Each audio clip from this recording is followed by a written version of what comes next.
څلور رکعاته فرض منځ کې کورستنی دعا تش رکعاتونه ډک شي په غلطۍ کې د الحمد نه پس پکې صورت ویل شي نو آیا په دې سجده سهو شته کنه؟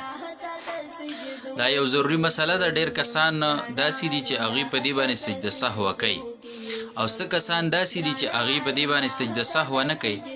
راځئ چې موږ د شریعت صحیح مسله معلومه کړو چې د چا نه په څلور رکعاته فرض منځ کې رستنی دوه تش رکعاتونه په غلطۍ کې ډک شي نو آیا په ده باندې سهو لازم ده که نه ده؟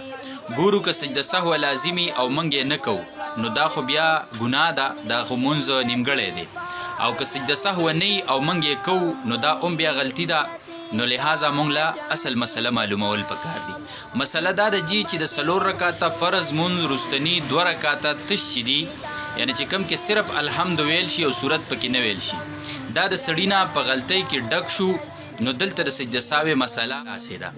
دا سورت فاتحه چې دا الحمد تر د ولد والی نه پورې دا سنت ده. په رستنو دوو تشو رکعاتونو کې دا الحمد چې کومه ده دا سنت ده او د دې سره صورت ملاوخل نه واجب دي او نه سنت دي.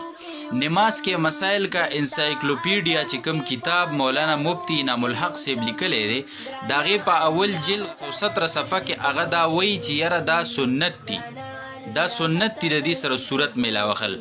خو چې کله د مفتی انعام الحق صاحب سره رابطه شوې ده نو هغه وایي چې دا غلطي د مصحح نه شوې، دا د کاتب نه شوې چې دلته دې ته سنت لیکلی. هغه وایي چې اصل عبارت دا ما په کتاب کې لیکلی چې دغلته د فاتحې سره د الحمد سره صورت ملاوخل نه سنت دي او نه واجب دي.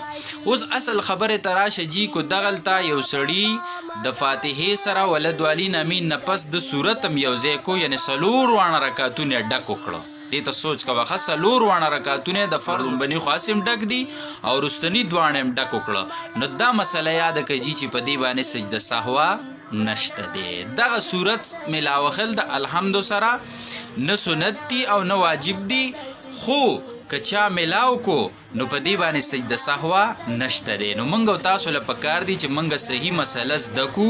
ډېر چې ګوره په دې باندې هم سجده سهو کوي، هغې اصل کې په مسله باندې نه دي پوهه. تش رکعاتونه ډک شو که ته امام یې که ته ځان لې او د فرض رستنی دوه تش رکعاتونه ډک شو نو ګوره په دې باندې سجده سهو نشته دی.